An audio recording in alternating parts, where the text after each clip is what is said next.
Good morning, everyone. My name is Tanvir Ahmed. I welcome you all for the today online learning class. The topic of discussion is Chapter 3, Class 10th, Metals and Non-Metals. In the previous class, we have learned about acid, base, and salt. So today, I'm going to discuss a very important chapter, which is used in your daily life. That is called metals and non-metals. Okay, चलिए start करते हैं.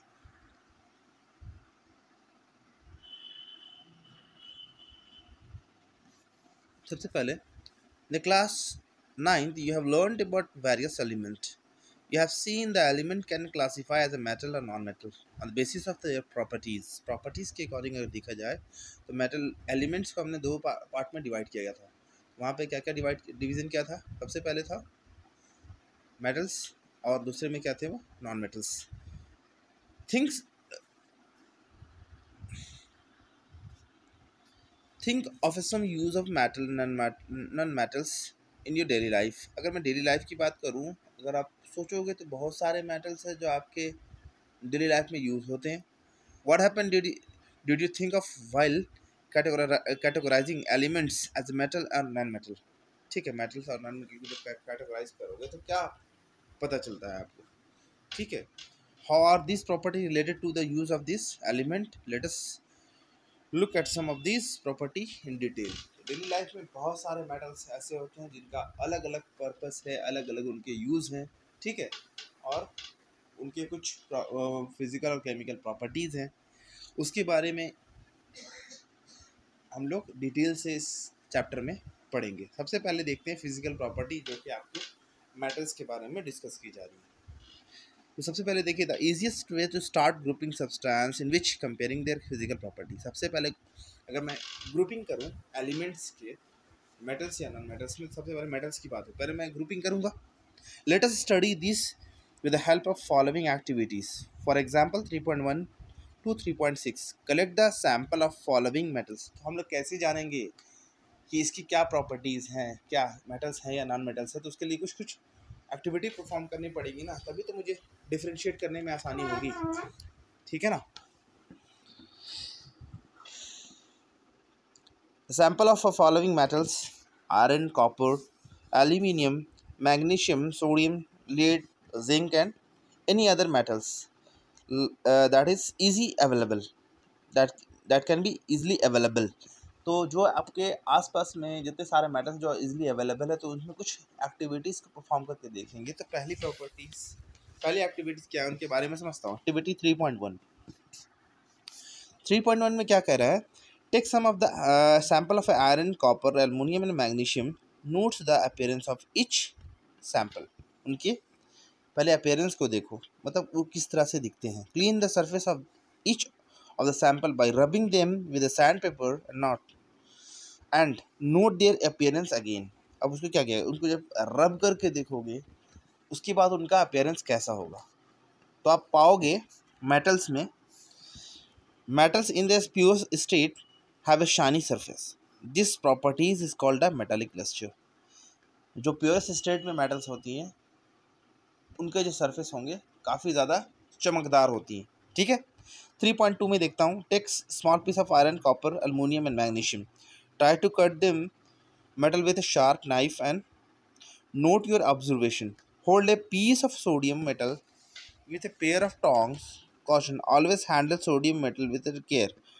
Dry it by the pressing between the folds of filter paper. Put it on a watch glass and try to cut it with a knife. What do you observe?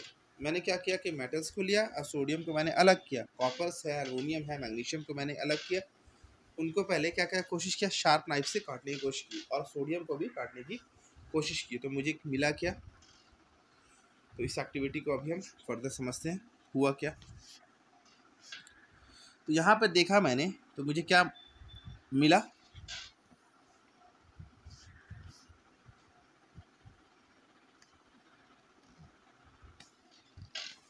इस activity के through हम लोग clearly समझते हैं. ठीक है. तो यहाँ बोला गया You will find that the metal are generally hard. The hard varies from metal to metal. The hardness varies from metals to metal. तो अलग अलग metals को अगर उनकी प्रॉपर्टीज को, उनकी हार्डनेस को देखा जाए तो अलग अलग उनके हार्डनेस होते हैं. एक्टिविटीज 3.3 की बात की जाए. Take piece of iron, zinc, lead, copper. Place any one metal on a block or iron and strike it 4 or 5 times with a hammer. What do you observe? Repeat with a other metals. Record the change in the shape of these metals. You will find that some metals can be beaten into thin sheet. This property is called the malleability. तो आपने आपने देखा कि इसमें अगर आप जब किसी को हैमर से आप उस पर ब्लो करोगे तो क्या होगी, किसी मेटल की प्रॉपर्टी वो क्या होती है, वो फैल जाती हैं, और किन्हीं की काफ़ी ज़्यादा हार्ड होने की वजह से वो फैलती नहीं है. तो यही जो फैल जाना, पतला हो जाना, दैट इज कॉल्ड कहलाती है malleability.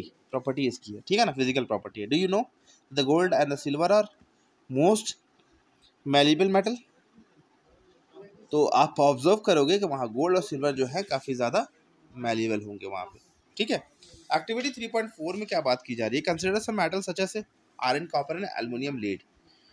Which of the above metal are also available in the form of wires. तो इनके वायर्स भी अवेलेबल होते हैं. तो ऐसा होने का रीज़न क्या है कि क्या कौन सी प्रॉपर्टी जो उसको वायर में कन्वर्ट कर देती है. The ability of metal to draw into wire is called the ductility.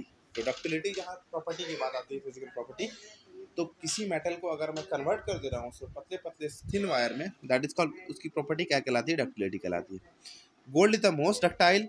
You will be surprise to know that a wire of about 2.2 kilometre length can be drawn from a 1 gram of gold. 1 gram of gold metal से हम लोग 2 kilometre length के wire को draw कर सकते हैं. It is because of their malleability and ductility that the metal can be give different shape according to their needs. तो उनके शेप्स को भी हम लोग चेंज कर सकते हैं डक्टिलिटी प्रॉपर्टी की वजह से. Can you name some metals that are used for making cooking vessel. Do you know why these metal are used for making vessel? Let us do the activity to find out the answer. This answer we will discuss in the next class. Thank you. Have a marvelous day.